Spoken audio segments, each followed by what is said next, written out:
When the pandemic started, everything went online, and so we could work wherever. Honestly, I was really feeling burnt out of the intensity of New York. Did you know they have a Murray's cheese shop in Gunnison? Yeah, they're cool. Came here to ski, it was on the Epic Pass, and I kind of just fell in love with it. It was a really cool town.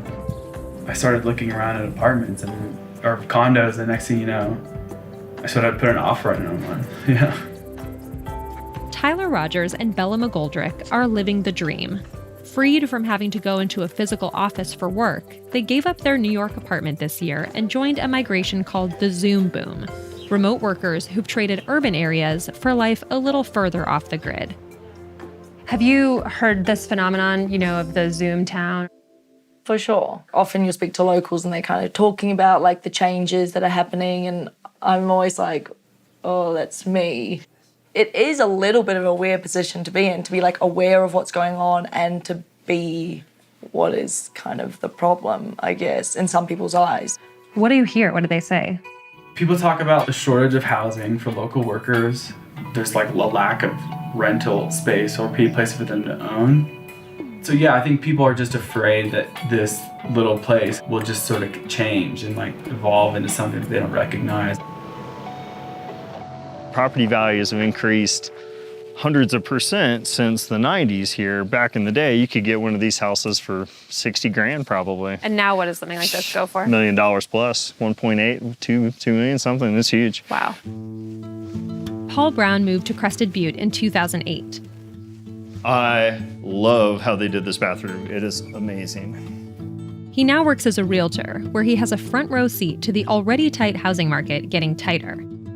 The flood of pandemic demand drove the median home price in Crested Butte to $1 million in 2020, an increase of 38% in just 1 year. And there aren't that many homes to go around.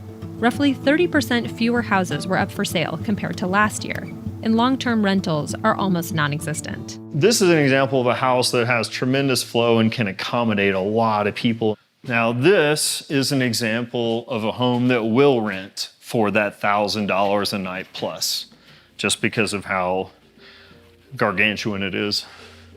Wow. Oh yeah. The view is not poor, that's for sure. That old saying, $1 million views, you might as well call it $10 million views nowadays.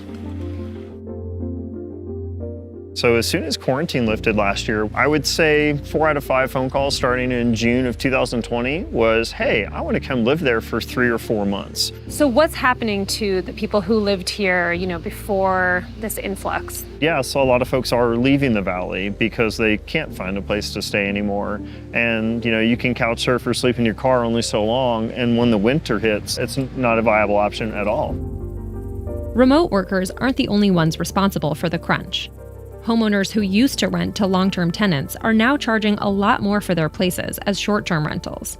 And wealthy out-of-staters are buying up much of the limited inventory as second or third homes.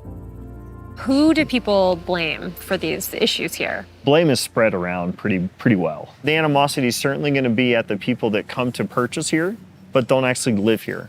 Or the empty homes is what I think drives people more crazy than the vacations. The fact that this is booming must be pretty good business for you. It is.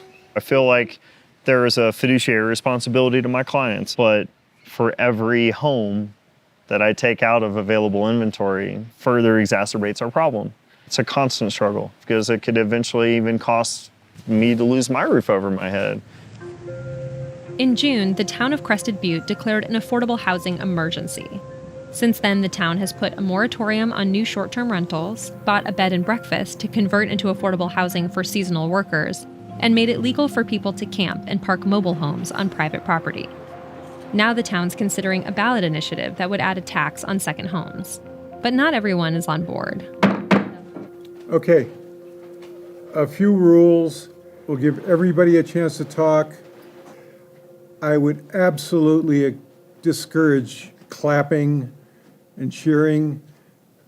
I do ask for civility, and with that, let's go ahead and open it up to the public. Gentleman in the back. Second homeowners are your neighbors.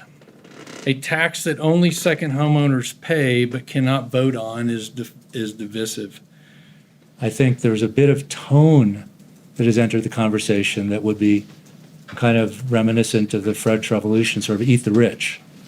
My wife and I give to 14 different charities in this community, and it would affect our donations. Be careful on the tax. I think that there are so many generous, creative, smart, educated CEOs and people that really understand what's going on here. They want to help. Don't push them away. Kylena Falzone owns two of the most popular restaurants on Crested Butte's main strip and employs hundreds of workers in town. Since so many of her employees can't find housing, she started renting some rooms to them and is now building new homes where her staff can live. Everybody wants to be open 7 days a week, but it's just really difficult without the staff. And as you'll see, there's help wanted in every window. Help wanted. Can you show me around a little bit? Yeah, please follow me. This is our pizza line. On a busy night, we're putting out about 280 pizzas an hour. That's a sweat on his, he's working hard. I'm gonna throw some dough. It's a big moment. Let's go, boys. How do you do this? So you make your edge, so you're gonna go around. So make your crust. That's the most important part right now, right, is the crust. Ooh, Hunter. Yeah, Hunter. A lot of my employees live in tents, live in vans, car camp, couch surf, but that's not a really great way to thrive and to like work. We are building homes for our employees. And I could be charging minimum of $2,500 to $2,800 for those houses, but we charge $1,500 a month. So you're subsidizing your employees to basically make it possible for them to live here? Yes. How do you make that work financially as a business? Well, it really doesn't. Is there any resentment here, among the locals towards people who have arrived recently as part of this Zoom boom? Yes, there is, and I'm a big proponent against that. Nobody owns Crested Butte, and it should be available for many people from all over the world to enjoy. Do you support things like putting a pause on these short-term rentals? I have a unique perspective on that because I do have short-term rentals as well in Crested Butte. When I can rent it out to locals, I do, but when I need to make money, and not every project that we do can be philanthropic, I have to be able to make money to be able to do these types of things. When I can put locals in, I will, and then when I need to make money, I have to. As, one of these short-term rental owners, are you part of the problem here? Some people could say I am, but here's the other thing. If they put a short-term rental rule on my house, I will sell it because I won't be able to make the payment. I think my loan payment, it's a crazy loan. I had to buy a partner out of it. It's $5,700 a month. It's a 2-bedroom, 2-bath. I would have to charge a local $5,700. And how much can you make on it as a short-term rental? I can make $800 a night. So you're easily covering your mortgage as a short-term? In a week. David Steffen is one of Falzone's employees at the Secret Stash. He lost his housing in June when his landlord didn't renew his lease. So what's your living situation now? I currently live in my truck. So this is the world's sneakiest campsite. So when I had to camp, I was like, oh, I'll just come up here. Secret spot. It's crazy because you can see the road from here, but no one has any idea you're up here. Do you consider yourself homeless? Sort of. I was joking the other night that by not living anywhere, I get to live in all of my friends' apartments. But, I don't have a home. I have a car. It's not even it's unaffordable. Yeah, there's some places coming up that aren't affordable, but most of the time, there's nothing to rent. If there's nowhere to live, there's no one to work. And a lot of people see it, but a lot of people don't want to do anything about it. There's some food. If I don't find a place to live, I have to leave. That's just the way it is. Every single option is not here, which sucks, because I really like here. Yeah, how does that feel, that you'd have to leave? It feels like a kick in the teeth.